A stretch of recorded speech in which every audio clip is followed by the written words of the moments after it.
मी ही पाव किलो आज मी तुम्हाला मुळ्याची भाजी कशी करायची त्याची रेसिपी सांगणार आहे। ही मुळ्याची शेंग आहे। ही आपल्याला शुगरसाठी फार उपयोगी आहे। आठवड्यातून एकदा तरी ही खावी। ही हिवाळ्याच्या दिवसातच येत असते। तर आता बघा रेसिपीला आपण सुरुवात करूया। प्रथम ही मुळ्याची शेंग मी धुवून घेतलेली आहे। आता आपल्याला शेंग भाजून घ्यायला सुरुवात करूया। जेवढी कवळी शेंग असेल तेवढी भाजी चवदार लागते। निबार शेंगाची भाजी लवकर शिजत नाही आणि चव सुद्धा लागत नाही, म्हणून जेवढी कवळी शेंग असेल त्याचीच भाजी चांगली लागत असते।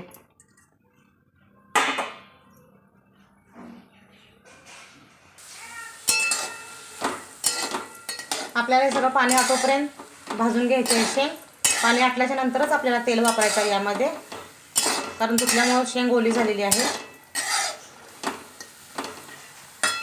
यामध्ये तेल वापरायचं आहे आणि डाग पडोपर्यंत शेंग आपली भाजायची आहे। चांगली लालसर डाग पडायला पाहिजे शेंगावरती।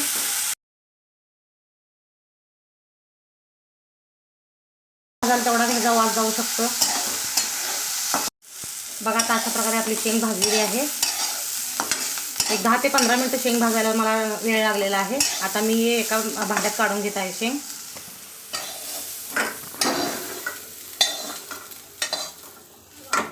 आता आपल्याला शेंगाला फोडणी द्यायचं आहे।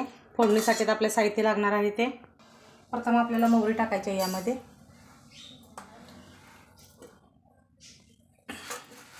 फोडणीसाठी आपल्याला तेल टाकायचं आहे।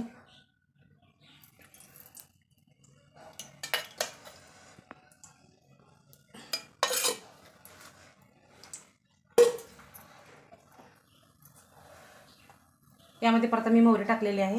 आता जिरं टाकायचं आहे। एक 2-4 कढीपत्त्याची पानं, लसूण,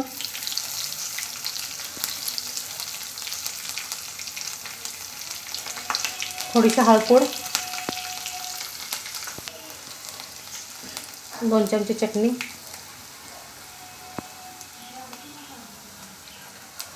तुमच्या चवीनुसार तुम्ही चटणी वापरा।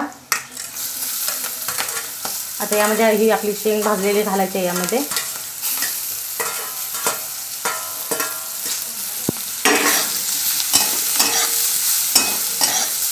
परत 2 मिनिटं आपल्याला परतायचं आहे। चवीनुसार आपल्याला मीठ टाकायचं आहे।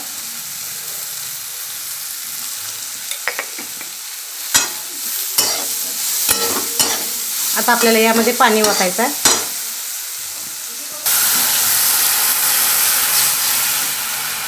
मी 1 वाटी पाणी वापरलेलं आहे।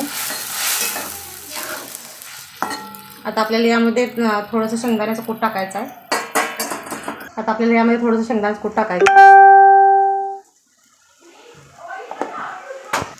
वरून थोडीशी कोथिंबीर टाकायची आणि आपल्याला हे पाणी आटोपर्यंत शिजू द्यायचं आहे। एक 15 ते 20 मिनिटं आपल्याला शिजायला लागणार आहे। मंद आचेवर शिजवायचं आहे, फास्ट करून शिजवायचं नाही।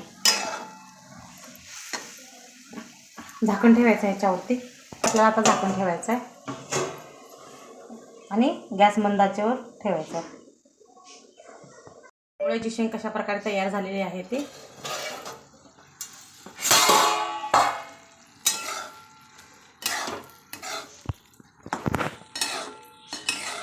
बघा। अशा प्रकारे आपली मुळ्याची शेंगाची भाजी तयार झालेली आहे। आता आपण याची चव बघूया कशी झालेली आहे ते। तोपर्यंत मी इकडे चपाती पण करून घेतलेली आहे। लगेच गरम गरम चपाती आणि भाजी कशी झाली ते बघूया आपण।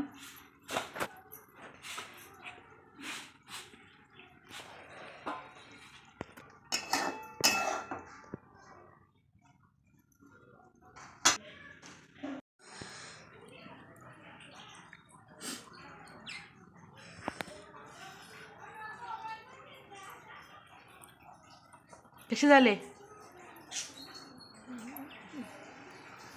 आपली भाजी? 1 नंबर टेस्टी झालेली आहे। तुम्हीही नक्की ट्राय करून सांगा कशी झालेली आहे मुळ्या शेंगाची भाजी ते।